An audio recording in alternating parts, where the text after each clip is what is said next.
ఈరోజు రాయలసీమకు జరుగుతున్న అన్యాయాన్ని గురించి పక్క రాష్ట్ర ముఖ్యమంత్రి డైరెక్ట్గా చెప్తా ఉన్నాడు.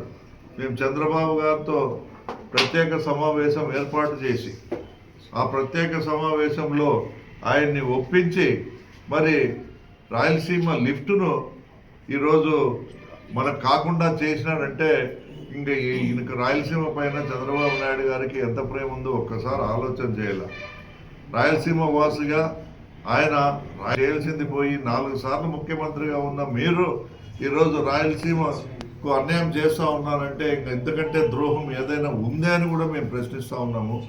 ఈ రాయలసీమ లిఫ్ట్ అనే ఈ కార్యక్రమం ద్వారా ప్రత్యేకంగా 6 జిల్లాలకి కూడా అంటే కడప, కర్నూలు, అనంతపూరు, చిత్తూరు, నెల్లూరు, ప్రకాశం ఈ 6 జిల్లాలు కూడా దీనివల్ల మరి ఎన్నో రకాలుగా నీటిని అందించే కార్యక్రమాలను మనకు చేసుకునే అవకాశం లభిస్తూ ఉంది.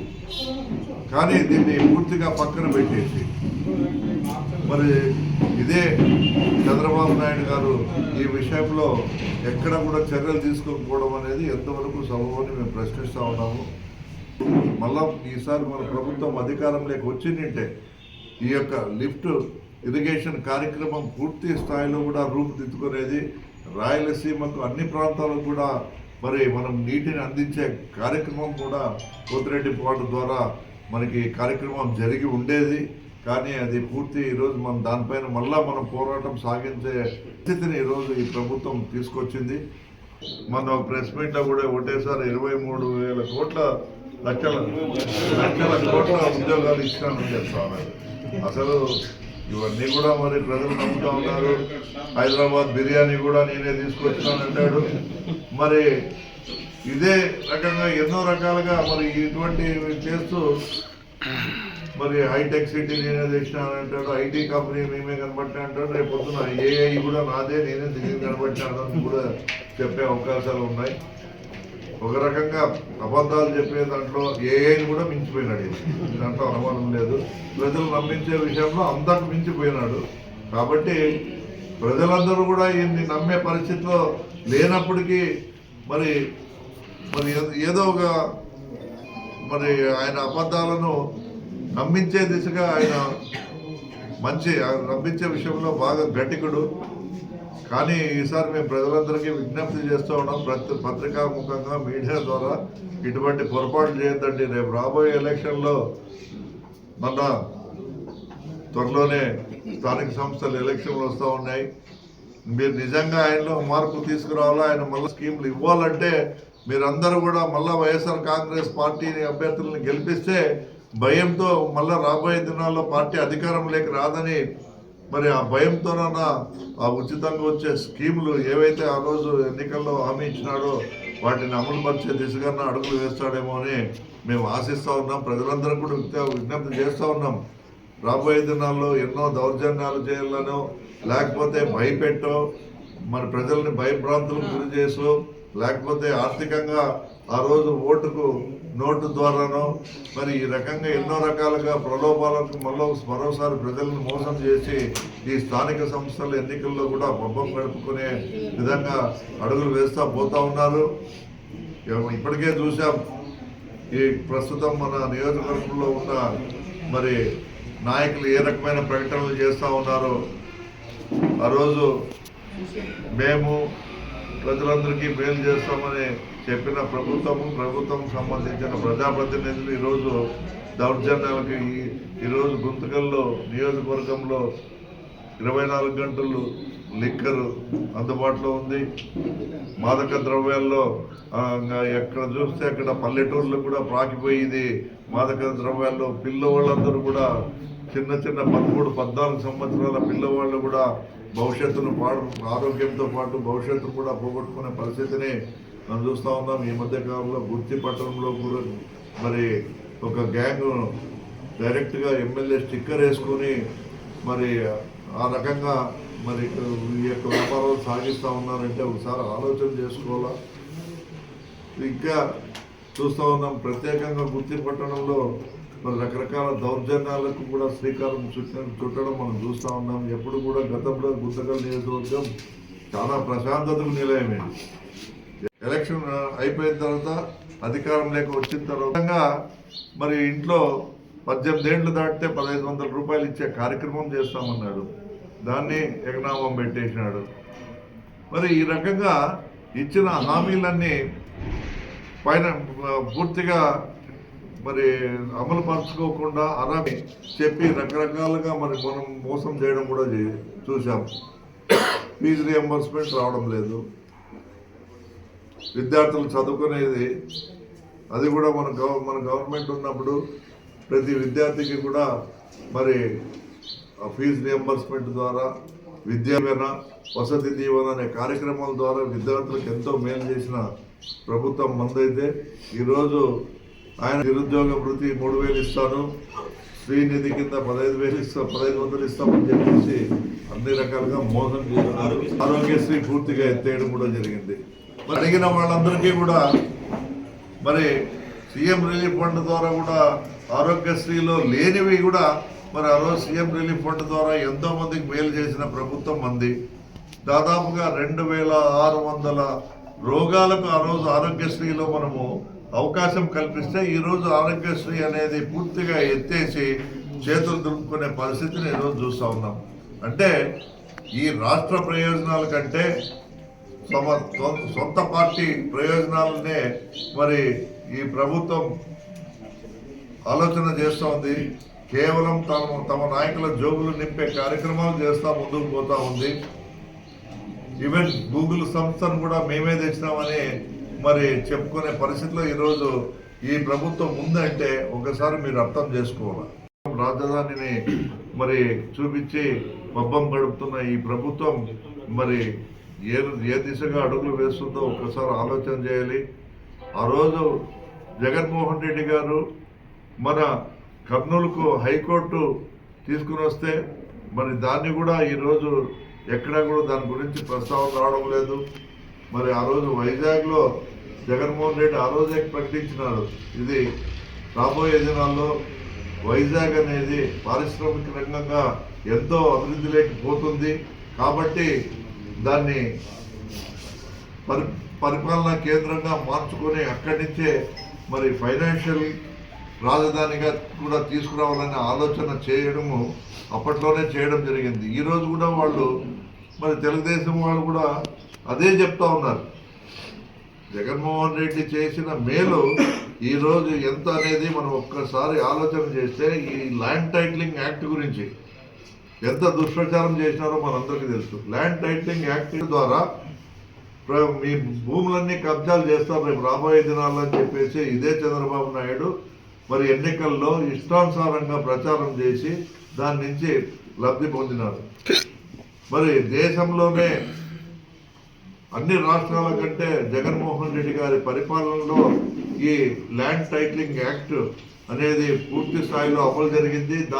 దానివల్ల దాదాపుగా 400 కోట్ల రూపాయల పైచిలకు మరి రాష్ట్రానికి ఆర్థికంగా కూడా వాళ్ళు ప్రకటించడం కూడా జరిగింది. వీటన్నిటినీ అనుభవిస్తున్న ఈ చంద్రబాబు నాయుడు మరి ల్యాండ్ టైటిలింగ్ యాక్ట్ ఈరోజు ఆయన అమలు పరుస్తూ ఉన్నాడు. ఏదో జగన్మోహన్ రెడ్డి తీసుకున్న నిర్ణయం కాదు, ఈ యాక్ట్ కాదు. ఈ యాక్ట్ అనేది సెంట్రల్ ద్వారా మరి రాష్ట్ర ప్రభుత్వానికి మరి అన్ని రాష్ట్రాలకు కూడా ఈ యొక్క యాక్ట్ చేపడితే రోజు కోర్టులో ఉన్న పెండింగ్ కేసులన్నీ దాదాపుగా 70 నుంచి 80% పెండింగ్ కేసులన్నీ ఈ ల్యాండ్కి సంబంధించిన మరి విషయాలే ఉన్నాయి. కాబట్టి వీటన్నిటిని కూడా పరిష్కారం చేయాలంటే ఒకటి మార్గము, అది గట్టెక్కించే ప్రయత్నం మా ప్రభుత్వం అప్పుడు జగన్మోహన్ రెడ్డి గారు ముందు చూపుతో మరి దానిపైన ప్రత్యేక శ్రద్ధ కనబరిచి మరి ఆ కార్యక్రమానికి శ్రీకారం చేస్తే వీళ్ళందరూ కూడా రేపు రాబోయే దినాల్లో మీ భూములన్నీ తాకట్టు పెడతాడు, రైతులను ప్రజలను మరి అందరినీ కూడా భయభ్రాంతులకు గురి చేసే విధంగా ఆ రోజు ప్రచారం చేసి అధికారంలోకి వచ్చిన ఈ చంద్రబాబు నాయుడు ఈరోజు ఒరగబెట్టింది ఏమప్ప అంటే అదే రీసర్వేను ఆయన కూడా చేపిస్తూ ఈరోజు కేవలం జగన్మోహన్ రెడ్డి గారు ఫోటో ఉన్నదాన్ని తీసేసి మరి ఈరోజు దాన్ని మళ్ళీ అదే బుక్నే ఆయన కూడా ఇస్తూ ఉన్నాడు. అందులో ఎటువంటి మార్పులు చేయకోకుండా అప్పుడు ఏం మెన్షన్ చేశారో అదే ఇస్తూ ఉన్నారు. ఇకపోతే కరెంటు బిల్లుల విషయంలోన మనమందరం కూడా ఆలోచన చేయలే. ఈరోజు అసలు ఊహకు అందనంత కరెంటు బిల్లులు పెరిగిపోయినాయి. ఎక్కడికక్కడ ఎవరు మరి అసలు సామాన్యులు కరెంటు బిల్లు కట్టుకోలేక మరి చాలా ఇబ్బందులు పడుతూ ఉన్నారు. దాదాపుగా దీని ద్వారా కొన్ని వేల కోట్ల రూపాయలు ప్రజలపైన భారం వేసిన విషయాన్ని కూడా మనం చూసాం. ఇవన్నీ ఎందుకు చెప్పాల్సి వస్తూ ఉందంటే, ఆ రోజు ప్రజలు చంద్రబాబు ఇచ్చిన అబద్ధపు హామీలు అనుకోండి, అమలు కాని హామీలను ఆయన ఇచ్చి ప్రజలను మరోసారి మోసం చేసి అధికారంలోకి వచ్చారు. ద్వారా దాదాపుగా 2 నుంచి 3 వేల కోట్ల రూపాయలు ఎప్పటికప్పుడు ఏ పంటకైతే ధరలు పలకడం లేదో, ధర తగ్గిన పరిస్థితుల్లో కూడా వారికి మరి మెరుగైన ఒక గిట్టుబాటు ధరను కల్పించిన ప్రభుత్వం మాది. అదేవిధంగా ఇన్పుట్ సబ్సిడీ విషయంలోనైతేనేమి, ఇన్సూరెన్స్ విషయంలో అయితేనేమి, రైతు భరోసా విషయంలోనైతేనేమి మరి ఎంతో మేలు చేసిన ప్రభుత్వం మాది. ఆ రోజు జగన్మోహన్ రెడ్డి గారు మరి ప్రత్యేక శ్రద్ధ వ్యవసాయ రంగంలో కూడా కనబరచడం మనం చూసాం. మన గుత్తి పట్టణంలో కూడా విత్తనకి సంబంధించిన మరి మన మార్కెట్ యార్డ్లో రీసెర్చ్ సెంటర్ను కూడా తీసుకురావడం జరిగింది. మరి అదేవిధంగా వైద్య రంగంలో కూడా ఎక్కడ కూడా డాక్టర్లు కొరత లేకోకుండా కరోనా సమయంలో కూడా ప్రత్యేక శ్రద్ధ కనబర్చి మరి రకరకాలుగా ఆక్సిజన్ ప్లాంట్ల విషయంలోనైతేనేమి, మరి మెరుగైన గుంతకల్ మరి పట్టణంలో బ్లడ్ బ్యాంకును తీసుకురావడం విషయంలోనైతేనేమి, డయాలసిస్ తీసుకుని వచ్చే విషయంలోనైతేనేమి, మరి ఇటువంటివన్నీ కూడా ఎన్నో రకాలుగా మేలు చేసిన ప్రభుత్వం మాది. వీటితో పాటు 45 సంవత్సరాలు నిండిన ప్రతి మహిళకు, 60 సంవత్సరాల లోపల ఉన్న ప్రతి మహిళకు కూడా 18,750 రూపాయలు మరి ప్రతి సంవత్సరం ఇచ్చే విషయంలోనైతేనేమి, మరి అదిగాక ఇటువంటివి ఎన్నో మంచి కార్యక్రమాలు, సంక్షేమాలు చెప్తూ పోతే చాలా ఉన్నాయి. జగన్మోహన్ రెడ్డి గారు ఆ రోజు అడిగిన వారందరికీ కూడా పెన్షన్ ఇచ్చే కార్యక్రమం చేయడం, ఎక్కడ కూడా ₹1 కరప్షన్ లేకోకుండా ప్రతి ఇంటికి ఈ సంక్షేమాన్ని, అర్హులైన ప్రతి ఒక్కరికి కూడా ఈ సంక్షేమాన్ని ప్రతి ఇంటికి మరి చేరవేసిన విషయాన్ని మనం అందరం కూడా చూసాం. ఏ ఒక్కరు కూడా ఇబ్బంది లేకోకుండా మరి ఆ రోజు ఆ పరిపాలనలో ఎంతో మరి ప్రజలందరూ కూడా సంతోషంగా ఉండే పరిస్థితిని కూడా మనం చూసాం. కానీ కొన్ని కారణాల వల్ల కొన్ని మా ప్రభుత్వం చేసినవి చెప్పుకోలేకపోవడం కూడా మా తప్పిదం అనుకుంటాను. మెడికల్ కాలేజీల విషయంలో కూడా దాదాపుగా 17 మెడికల్ కాలేజెస్ తీసుకున్న చరిత్ర జగన్మోహన్ రెడ్డిది. ఎక్కడ కూడా మరి ఇన్ని ఏళ్ల సర్వీస్లో అన్ని పార్టీలు వచ్చినాయి. అన్ని పార్టీలు కూడా మరి ఏ ఒక్క పార్టీ కూడా, తెలుగుదేశం పార్టీ అయితేనేమి, కాంగ్రెస్ పార్టీ అయితేనేమి, ఏ పార్టీ కూడా మరి మెడికల్ కాలేజీలు తీసుకొచ్చిన ఘనత లేదు. కేవలం వైఎస్ఆర్ కాంగ్రెస్ పార్టీ హయాంలో 17 కాలేజీలు మన రాష్ట్రానికి తీసుకురావడం అనేది ఇది ఒక చరిత్ర. దేశ చరిత్రలోనే ఏ రాష్ట్రంలో కూడా ఇన్ని కాలేజీలు ఇవ్వలేదు. కానీ మన రాష్ట్రానికి తీసుకురావడం అనేది చాలా గొప్ప విషయం. అదేవిధంగా ప్రతి జిల్లా హెడ్ క్వార్టర్స్లో ఒక సూపర్ స్పెషాలిటీ హాస్పిటల్ను మరి ప్రజలకు అందించే విధంగా, జిల్లాలతో పాటు ప్రతి నియోజకవర్గ కేంద్రాల్లో కూడా హాస్పిటల్స్ను ద్వారా మంచి వైద్యాన్ని అందించాలి.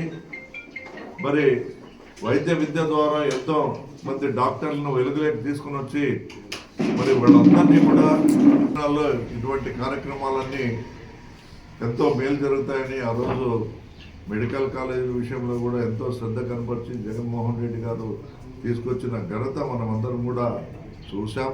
మేము అందరికీ తెలియజేసేది ఒకటే, జగన్మోహన్ రెడ్డి గారు మళ్ళా అధికారంలోకి వస్తారు. మీ అందరి ఆశీర్వాదంతో, ప్రజలందరూ ఆశీర్వాదంతో తప్పకుండా మంచి జరుగుతుంది రాబోయే దినాల్లో అనేది మేము ఈ మీడియా ద్వారా పత్రికా ముఖంగా కూడా తెలియజేస్తున్నాం.